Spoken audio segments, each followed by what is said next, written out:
오늘 저 여러분과 함께 마태복음 21장 21절 22절 말씀을 본문으로 해서 믿음의 기도 이와 같은 제목으로 함께 말씀의 은혜를 나누기 원합니다.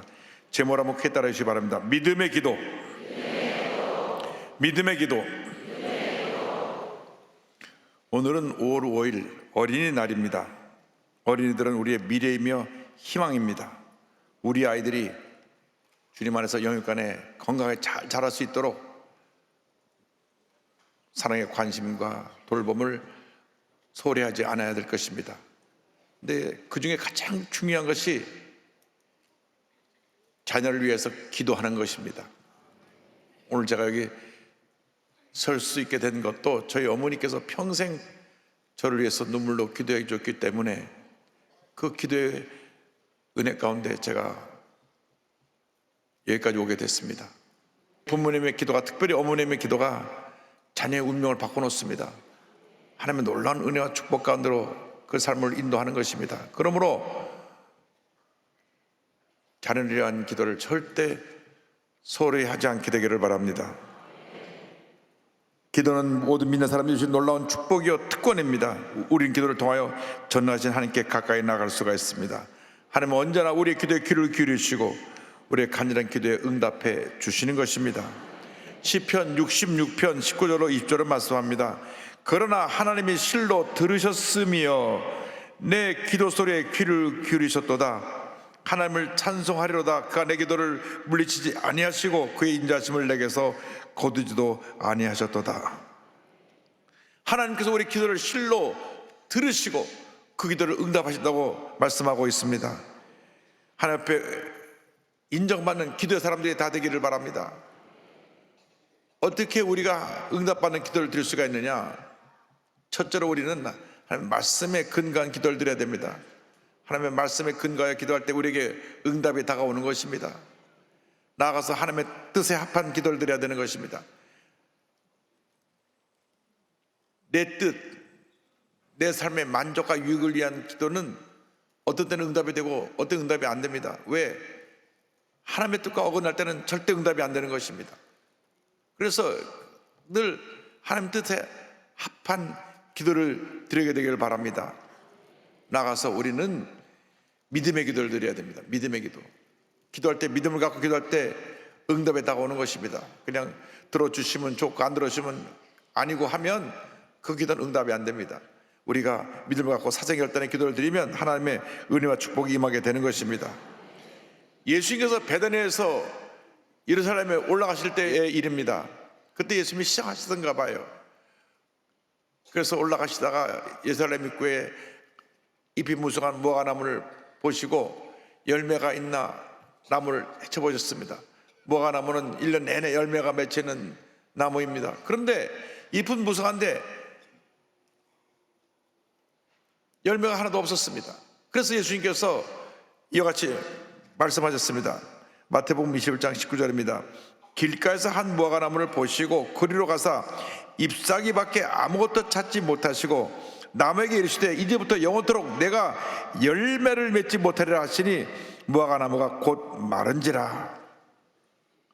주님 말씀하시니까 그 무화과나무가 금방 말라버렸습니다. 제자들이 놀라서 무화과나무가 어찌 이렇게 말라 죽게 됐습니까? 물어볼 때 예수님께서 믿음의 기도에 대해서 저들에게 가르쳐 주셨습니다. 여러분, 우리의 일생 동안 주님을 섬겨살아갈 때 믿음의 역사를 이루며 살아가야 되는 것입니다. 주님의 약속의 말씀을 믿고 믿음으로 전진할 때 하나님의 은혜가 임합니다. 마태복음 21장 21절입니다. 예수께서 대답하여 이르시되 내가 진실로 너에게 이르노니 만일 너희가 믿음이 있고 의심하지 아니하면 이 무화과나무에게 된 이런 일만 할 뿐 아니라 이 산더러 들려 바다에 던져지라 하여도 될 것이요.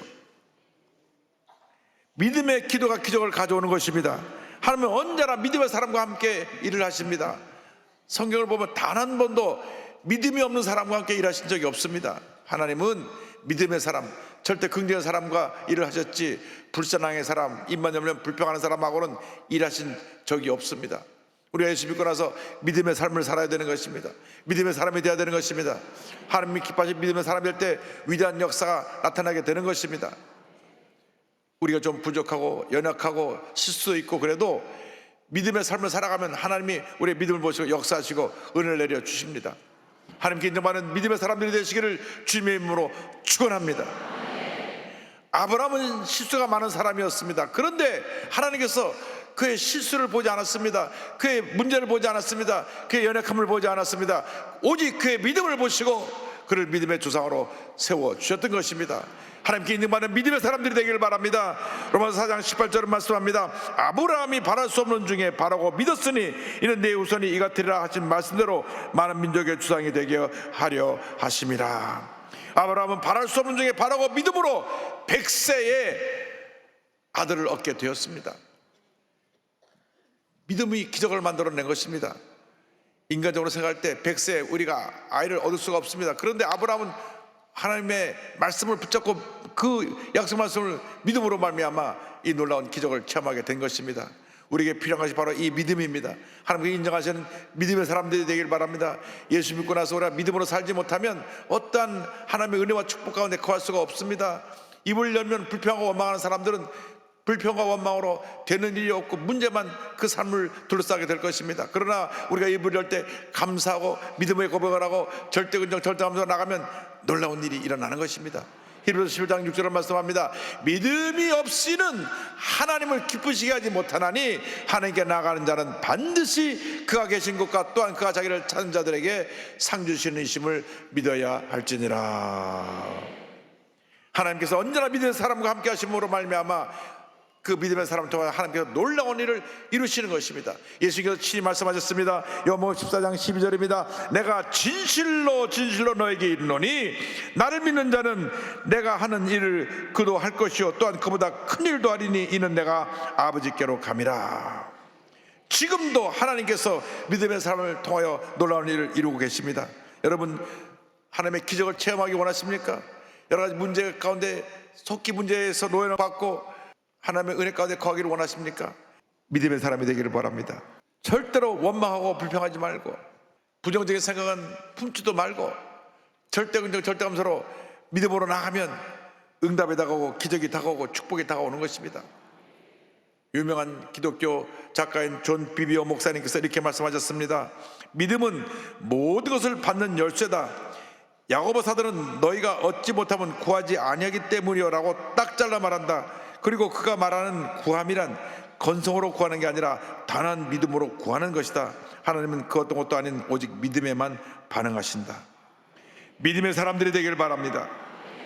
고난 가운데서도 하나님 나와 함께 하셔서 문제를 해결해 준다는 것을 믿고 믿음으로 기도할 때 기적이 일어나는 것입니다. 내가 지금 몸이 아프고 자주 병이 내게 다가와서 나를 괴롭게 해도 주님 내게 이미 건강을 주셨습니다. 믿고 기도하면 질병이 물러가고 약함이 물러가고 회복과 건강이 임하게 될 것입니다. 믿음으로 기도할 때 하나님의 은혜가 임합니다. 하나님의 축복이 임합니다. 믿음의 기도에 놀라운 능력이 나타나게 되는 것입니다. 주님께서 믿음에 대해서 말씀하시고 기도의 능력에 대해서 말씀하시는데 제자들이 물었습니다. 마태복음 21장 20절입니다. 제자들이 보고 이상히 여겨 이르되 무화과 나무가 어찌하여 곧 말랐나이까. 그때 믿음의 기도에 대해서 주님 말씀하셨습니다. 22절에 너희가 기도할 때 무엇이든지 믿고 구하는 것은 다 받으리라 하시니라. 약속의 말씀을 붙잡고 믿음으로 기도하고 또 기도하고 또 기도하면 응답이 다가오는 것입니다. 기적이 다가오는 것입니다. 축복이 다가오는 것입니다. 예수님께서 많은 무리들 앞에서 기도에 대해서 가르쳐 주셨습니다. 산상순속에 나오는 말씀인데 마태복음 7장 7절입니다. 구하라 그리하면 너에게 줄 것이요 찾으라 그리하면 찾아낼 것이요 문을 두드리라 그리하면 너에게 열릴 것이니. 기도는 구하고 찾고 두드리는 것입니다. 응답이 올 때까지 구하고 또 구해야 됩니다. 또 찾고 또 찾고 또 찾아야 됩니다. 문을 두드려야 됩니다. 여러분, 문을 두드려야 문이 열리지 내가 가만히 앞에서 갖고 아무리 오랫동안 서 있어도 문은 안 열리는 것입니다. 그렇습니다. 우리가 주 앞에 엎드려 구하고 찾고 문을 두드리는 마음으로 기도하고 또 기도하고 기도하면 응답이 다가옵니다. 축복이 다가옵니다. 기도는 축복의 통로요 기적의 통로요 은혜의 통로라는 것을 잊지 않게 되기를 바랍니다. 프랑스의 외과 전문의로 1912년 삼각봉합법을 개발해서 노벨 생리학 의학상을 받은 의사요 독실한 크리스찬인 알렉시 카멜이라는 분이 있습니다. 알렉시 카멜 박사가 의학계에 아주 큰 공을 끼쳐서 노벨상을 받기도 했는데, 그보다 그는 기도의 사람이었습니다. 의학 박사가 1963년에 그의 책 인간 그 미지의 존재라는 그 책에서, 우리나라도 번역이 돼서 나왔는데요, 기도에 대해서 언급합니다. 기도가 인간의 심신에 미치는 영향은 호르몬의 영향과 같다. 기도를 꾸준히 하면 지적 활동이 증대되고 인간관계에 대한 넓은 이해력을 갖게 된다. 기도는 온전한 인격 형성에 필수 불가하다. 오직 기도를 통해서만 우리는 마음과 몸 그리고 우리의 필요에 하나님의 능력을 공급받을 수 있다. 여러분, 기도하라 기도하라 기도하라도 눈 하나 깜짝 감고 있다가 노벨 의학상 받은 사람이 기도하면 몸이 건강해진다니까 이제 기도해 볼까, 그런 마음을 가지셨다면 그만하면 다행이니까 기도하시기 바랍니다. 밥 먹을 때 빼놓고 기도하지 않는 분은 회개하시고 이제부터는 열심히 기도를 통하여 하나님의 은혜를 체험하는 하나님의 사람들이 되기를 바랍니다. 이 카렐 박사가 리더스 다이제스트의 기관 글에 이와 같은 글이 있습니다. 우리가 열렬한 기도로 하나님께 호소할 때 우리의 영혼과 육체를 보다 좋은 곳으로 변화시켜 주신다. 얼마 안 되는 일순간의 기도일지라도 기도하는 자에게 반드시 무언가 좋은 결과를 가져다 주신다. 기도할 때 반드시 좋은 일이 일어나는 것입니다. 여러분은 하나님을 기쁘시게 하는 기도의 사람들이 되길 바랍니다. 오늘 여의도 순복음교회가 세계 최대 교회로 이렇게 우뚝 서게 된 것은 우리 교회 설립자인 우리 조영기 목사님, 그리고 동역자였던 우리 최재 목사님의 기도로 이 교회가 시작했기 때문에 그렇습니다. 저 천막에서 조영기 목사님, 최재 목사님이 하루 종일 기도하셨습니다. 모든 성도들이 같이 기도했습니다. 기도할 때 하나님의 은혜와 축복이 임했습니다. 그래서 기도하는 모든 분들이 은혜를 체험하고 그 삶이 변화되고 이 사회에 선한 영향을 끼치는 귀한 일꾼들이 되었습니다.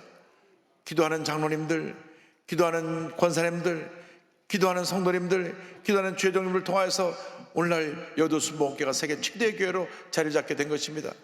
우리는 다시 그 기도를 회복해야 되는 것입니다. 주여, 우리 모두가 기도의 사람들이 되게 하여 주옵소서. 그동안 기도로 소리한 우리들의 잘못을 용서하여 주시고 이제는 우리가 기도에 최선을 다해서 우리 삶 가운데 흑암의 권세를 물리치고 하나님의 놀라운 은혜와 축복을 받는 저희 모두가 되게 하여 주시옵소서. 기도를 회복할 수 있게 되기를 바랍니다. 기도를 통하여 하나님의 은혜가 임합니다. 축복이 임합니다. 그런데 기도가 신속히 우리에게 응답되기 위해서는 우리는 감사의 기도를 드려야 됩니다. 여러분, 믿음의 기도가 감사의 기도로 완성되는 것입니다. 빌립보서 4장 6절은 말씀합니다. 아무것도 염려하지 말고 다만 모든 일에 기도와 간구로 너희 구할 것을 감사함으로 하나님께 아뢰라. 할렐루야. 염려할 시간에 염려하지 말고 기도와 간구를 드리되 감사로 하나님께 기도를 올려드리면 응답이 다가오고 축복이 다가오고 기적이 임하게 되는 것입니다. 하나님은 감사하는 사람에게 은혜를 베풀어 주십니다. 하나님은 우리의 감사를 기뻐 받으십니다. 시편 50편 23절은 말씀합니다. 감사로 제사를 드리는 자가 나를 영화롭게 하나니 그의 행위를 옳게 하는 자에게 내가 하나님의 구원을 보이리라. 그렇습니다. 우리가 감사할 때 하나님께서 영광을 받으시는 것입니다.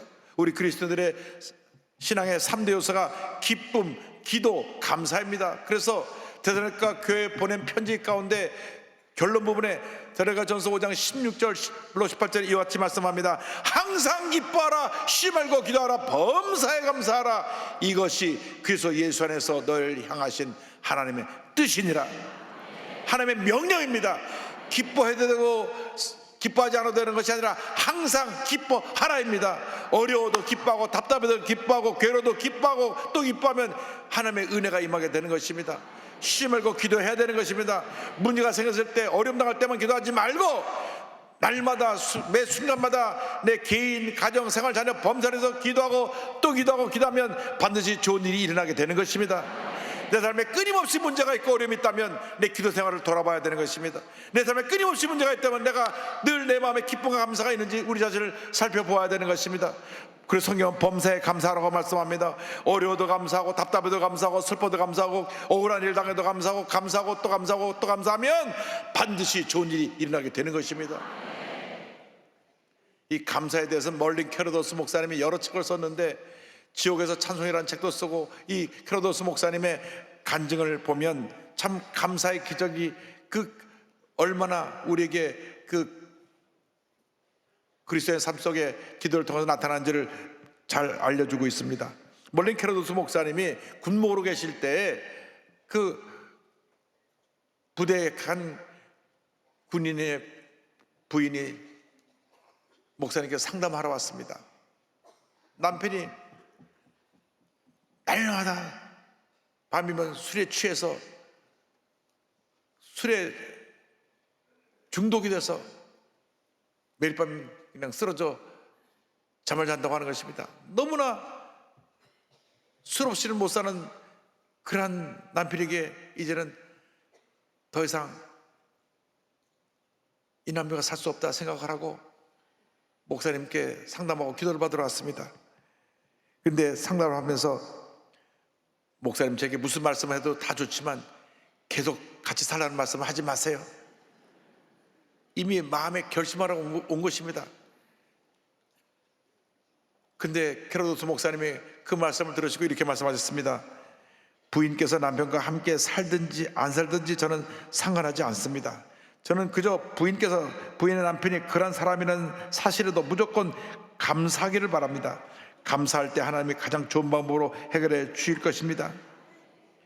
처음에 부인이 그 말 듣고 아이 목사님 말도 안 되는 소리 한다고, 남편이 알코올 중독자고 술주정뱅인데 뭘 감사하라는 것이냐. 그런데 목사님 말씀하십니다. 무조건 감사하십시오. 이는 상황에서 무조건 감사하십시오. 목사님은 그 부인이 하나님의 사랑과 능력을 감사를 통해 체험할 수 있도록 간절히 기도해 주었습니다. 그래서 이 부인이 그날부터 감사하기 시작했습니다. 내 남편이 술을 먹어도 감사합니다. 그저 감사합니다. 감사합니다. 근데 감사 기도를 드리는 그날부터 기적이 일어났습니다. 남편이 집에만 오면은 저 잔장에서 술을 꺼내고 술을 마시는데 와서 술을 찾지 않아요. 애들과 함께 그 거실에서 얘기하고 놀아주더니만 밤이 되니까 그냥 잠자리에 든 거예요. 야, 기적이구나. 이 목사님이 전화를 해가지고 절대 오늘 밤 술 먹지 말라고, 술 먹으면 당신 이혼당한다고 미리 코치했구나, 또 그런 생각을 했습니다. 어쨌든 그렇게 기도를 하는데 그 다음날도 와서 술을 안 먹고, 그 다음날 와서 술 안 먹고 2주 만에 술을 완전히 다 끊어버렸습니다. 할렐루야. 감사하고 또 감사하고 또 감사하고 또 감사했더니 기적이 일어나는 것입니다. 알코올 귀신이 떠나가 버린 것입니다. 그래서 2주 후에 너무나 기뻐서 목사님께 그 보고를 하러 옵니다. 그런데 놀란 것은 목사님이 자기 남편에 대해 그런 말을 한 적이 없는 거예요. 목사님은 그냥 감사 기도만 하라고 뒤에서 기도만 하셨지, 남편이 알코올 중독 술정뱅이인 문제 때문에 나한테 상담하러 왔으니까 이제 술 먹지 말라고 하는 연락을 하신 적이 없고 만난 적도 없다고 하십니다. 하나님이 그 감사 기도를 들으신 것입니다. 목사님 말 듣고 부인이 깜짝 놀라면서 말했습니다. 저는 이제 하나님이 우리의 삶의 모든 사소한 문제도 해결하신다는 것을 믿습니다. 감사하고 또 감사하고 또 감사하면 사소한 것도 주님이 해결해 주십니다. 우리가 감당할 수 없는 큰 문제도 해결해 주시지만은 아주 작은 문제도 주님이 다 해결해 주시는 것입니다. 여러분, 넘치는 감사의 삶을 살아가는 여러분 모두가 되길 바랍니다. 예수 믿고 나서 우리의 일생이 감사의 일생이 되어야 됩니다. 나 같은 죄인이 구원받아서 하나님의 자녀가 되었기 때문에 우리 자다가 벌떡했어도 감사합니다, 감사합니다, 감사합니다, 감사를 드려야 되는 것입니다. 왜?